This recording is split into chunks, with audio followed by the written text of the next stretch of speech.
Hello everyone, premium വീൽസിൽ നിന്ന് 5 മാസം മുമ്പ് ഡെലിവറി കൊടുത്ത BMW 525D ആണ്.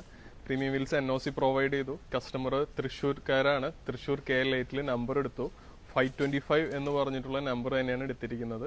നമുക്ക് ഇദ്ദേഹത്തോട് ചോദിക്കാം പ്രീമിയം വീൽസ് ആയിട്ടുള്ള ഒരു എക്സ്പീരിയൻസ് എങ്ങനെയുണ്ട്, അതേപോലെ വണ്ടിയുടെ ക്വാളിറ്റി എങ്ങനെയുണ്ട് എന്നുള്ളത്. പ്ലീസ്.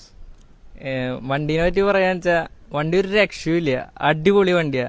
അതായത് ഈ 5 മാസം ഓടിച്ചതിന്റെ എക്സ്പീരിയൻസിൽ പറയാം. ഞാൻ മാത്രമല്ല, കുറെ പേര് ഓടിച്ചിട്ടുണ്ട് വണ്ടി, ചേട്ടനും കസിൻസും അങ്ങനെ എല്ലാവരും ഓടിച്ചപ്പോഴും പറയുന്നത് ഇതൊരു പുതിയ ബ്രാൻഡ് ന്യൂ BMW ഓടിക്കുന്ന ഫീലാന്ന് പറയുന്നത്. സാധാരണ ഈ ഡൽഹി ഹരിയാന വണ്ടി എന്നൊക്കെ പറയുമ്പോൾ ഒരുമാതിരി ചപ്പട്ട വണ്ടിയാണല്ലോ, അങ്ങനെ സാധാരണ കേട്ട് കേൾവിയുള്ളത്. പക്ഷെ ഈ വണ്ടി ഉണ്ടല്ലോ, അതായത് പ്രീമിയം വീൽസ് നിന്ന് ചേട്ടൻ്റെ വാങ്ങിയ ഒരു വണ്ടി പക്ക അടിപൊളി വണ്ടിയാണ്. ഇതുവരെ ഒരു കംപ്ലൈന്റ് വന്നിട്ടില്ല.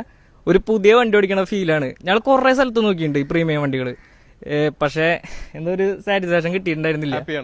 പക്ക ഹാപ്പിയാണ്.